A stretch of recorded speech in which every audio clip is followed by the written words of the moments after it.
Hello viewers, आज की video में हम नर्सरी क्लास के सिलेबस के बारे में बात करेंगे। इस वीडियो में हम बात करेंगे कि नर्सरी क्लास के बच्चों को स्कूल में क्या क्या पढ़ाया जाता है। अगर आपका बच्चा नर्सरी क्लास में एडमिशन लेने वाला है तो ये वीडियो आपके लिए हेल्पफुल रहेगी। इस वीडियो में हम बताएंगे कि नर्सरी क्लास के बच्चों को स्कूल में क्या क्या पढ़ाया जाता है और आप घर पर भी बच्चे की सेल्फ स्टडी करवा सकते हैं। अब हम इंग्लिश सब्जेक्ट की बात करने से पहले बात कर लेते हैं कि प्री राइटिंग स्ट्रोक्स। जब भी बच्चा नर्सरी क्लास में एडमिशन लेता है तो सबसे पहले हम उसको प्री राइटिंग स्ट्रोक्स सिखाते हैं। प्री राइटिंग स्ट्रोक्स में हम बच्चे के हाथ में क्रेयॉन्स देते हैं और उन्हें इसके साथ खेलने और कलरिंग करने देते हैं। शुरुआत में ही अगर हम बच्चे को पेंसिल देंगे तो बच्चे के हाथ में दर्द होगा, क्योंकि बच्चों की जो उंगलियां हैं वो नाजुक होती हैं। जब बच्चे क्रेयॉन्स की सहायता से कलरिंग करेंगे तो उनके जो फिंगर हैं, जो उनकी नाजुक सी उंगलियां होती हैं, उनको पेंसिल पकड़ना आ जाएगा और उनके पेंसिल पकड़ने की ग्रिप बन जाएगी। प्री राइटिंग स्ट्रोक में यही सिखाया जाता है। क्रेयॉन की सहायता से पेंसिल पकड़ना आता है बच्चे को। उसमें जब पेंसिल पकड़ लेता है तो सबसे पहले हम उसको स्टैंडिंग लाइन सिखाते हैं। स्टैंडिंग लाइन कौन सी होती है? स्टैंडिंग लाइन होती है इस तरह से। स्टैंडिंग लाइन में आपने बच्चों को 2 डॉट लगाने हैं और फर्स्ट डॉट से सेकंड डॉट तक पेंसिल चलानी है और इस तरह से लाइन बनवाएं। ये हो गया स्टैंडिंग लाइन। आप बच्चे को फोर्स नहीं करना है कि वो एक दिन में ही स्टैंडिंग लाइन सीख जाएगा। जब भी बच्चा लिखने लगे तो धीरे धीरे ही उसको प्रैक्टिस करवानी है।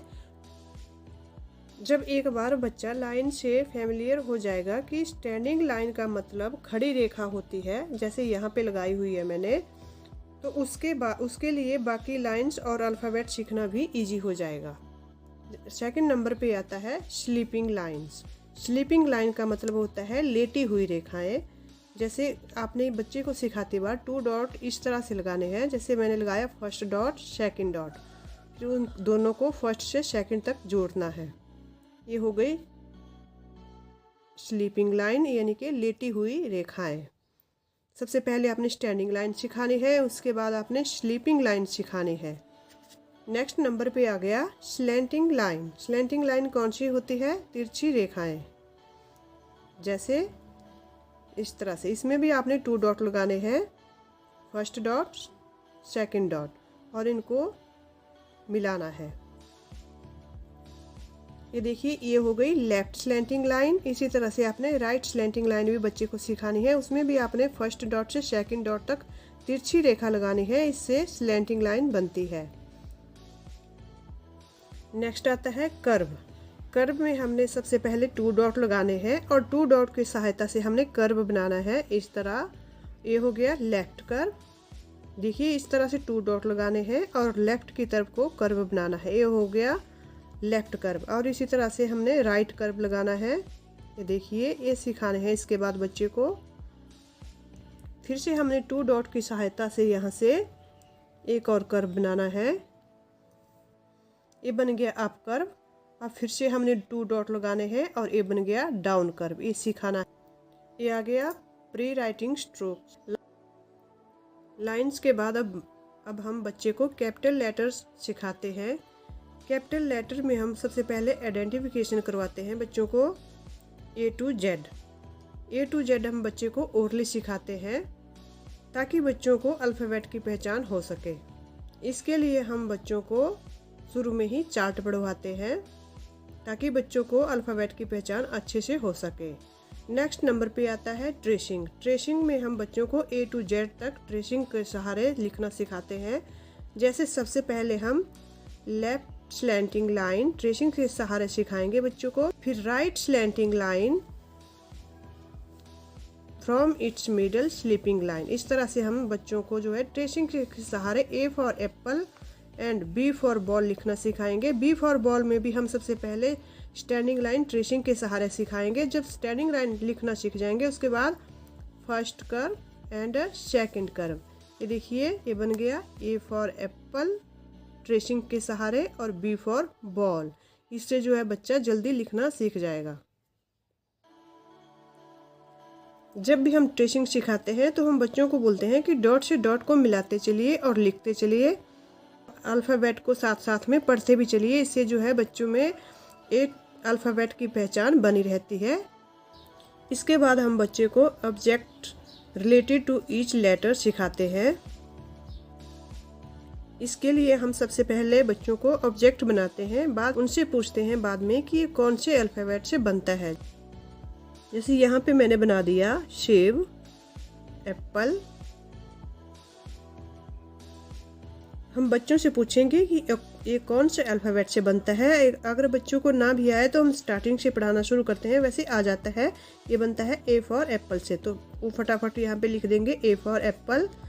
जैसे बी फॉर बॉल, यहाँ पे मैंने बॉल बना दिया और हम बच्चे से पूछेंगे कि इसके आगे लिखिए कि कौन से अल्फ़ाबेट से बनता है।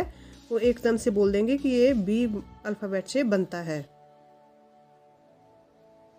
नेक्स्ट है सेंटेंस स्ट्रक्चर। इसमें हम बच्चों को सेंटेंस ओरली याद करवाते हैं। जैसे माई सेल्फ में आता है व्हाट इज़ योर नेम, तो इसमें बच्चा जो है अपना नाम लेना बताना सीखता है। जैसे कि हम बच्चे से पूछेंगे कि व्हाट इज़ योर नेम, तो एकदम से अपना नाम बताएगा। माई नेम इज़, जो भी बच्चे का नाम होगा। Who are you, in which class do you study, तो I am study in class nursery, वो एकदम से बता देगा। अब हम बात कर लेते हैं सब्जेक्ट मैथ की। मैथ में हम बच्चों को नंबर्स आइडेंटिफिकेशन ओरली करवाते हैं। उसके लिए हम बच्चों को काउंटिंग 1 to 20 या 1 to 50 ओरली ही लर्न करवाते हैं, जिससे कि बच्चों को जो है डिजिट की पहचान अच्छे से हो जाए। जब बच्चों को काउंटिंग 1 to 20 या 1 to 50 ओरली याद हो जाती है, उसके बाद हम बच्चों को कुछ मैथ के कॉन्सेप्ट ओरली समझाते हैं।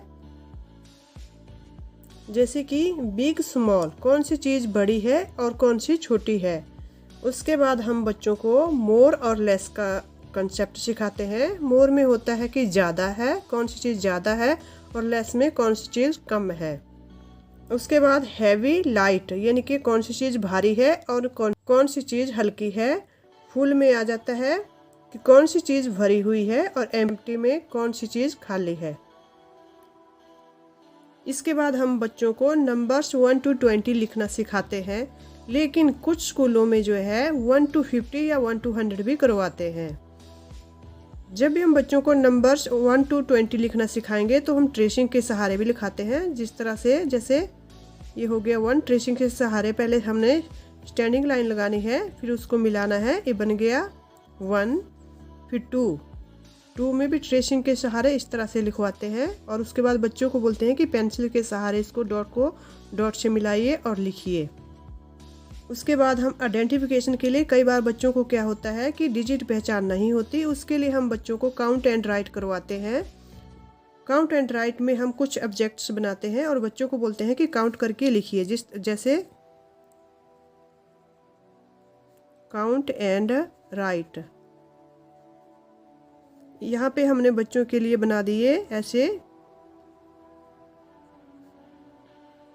3 ऑब्जेक्ट्स बना दिए, और बच्चों को हम बोलेंगे कि इनको काउंट कीजिए। जैसे 1 2 3, यहाँ पे 3 आ गया। हम बच्चों को इसी तरह से काउंट एंड राइट करवाते हैं। इससे बच्चों को जो है डिजिट पहचान रहती है। 1 2, यहाँ पे बच्चा लिख देगा 2, कितने हुए उनसे पूछेंगे, 2 हो गया। हम बच्चों को काउंट एंड मैच करवाएंगे। काउंट एंड मैच में क्या होता है, हम ऑब्जेक्ट बनाते हैं एक साइड, दूसरे साइड हमने नंबर लिखे होते हैं, तो बच्चों को वो जो ऑब्जेक्ट है उस सेम नंबर के साथ मिलान करना, वही काउंट एंड मैच होते हैं। इसके बाद काउंट एंड मैच के बाद हम काउंट एंड सर्कल करवाते हैं। इसके बाद हम बच्चों को जनरल अवेयरनेस करवाते हैं। इसमें हम बच्चों को my self, body parts name, colours name, fruits name करवाते हैं। उसके बाद seasons, summer, winter and rainy season समझाते हैं कि समर सीजन कौन सा होता है, गर्मियों वाला होता है, विंटर ठंडा मौसम होता है, और जो रेनी सीजन होता है उसमें बारिश होती है बहुत ज़्यादा। और उनको राइम्स भी करवाई जाती है, कुछ इंग्लिश में कुछ हिंदी में। जनरल अवेयरनेस में सारे जो है ओरली ही करवाए जाते हैं। राइम्स जो है कुछ हिंदी में करवाई जाती है, कुछ इंग्लिश में, ये सारे भी ओरली ही करवाई जाती है।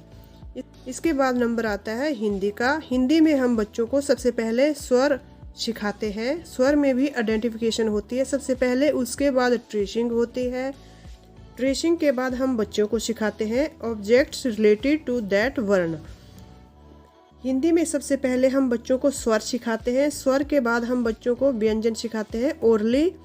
जब ये सारे ओरली उनको याद हो जाते हैं फिर हम ट्रेसिंग के सहारे उनको लिखना सिखाते हैं।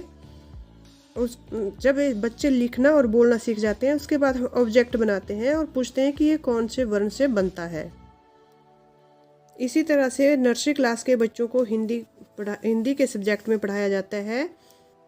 तो व्यूअर्स, आज की वीडियो में हमने नर्सरी क्लास के सिलेबस के बारे में बात की। ये वीडियो उन पेरेंट्स के लिए काफ़ी हेल्पफुल रहेगी जिनके बच्चे नेक्स्ट सेशन में एडमिशन लेने वाले हैं।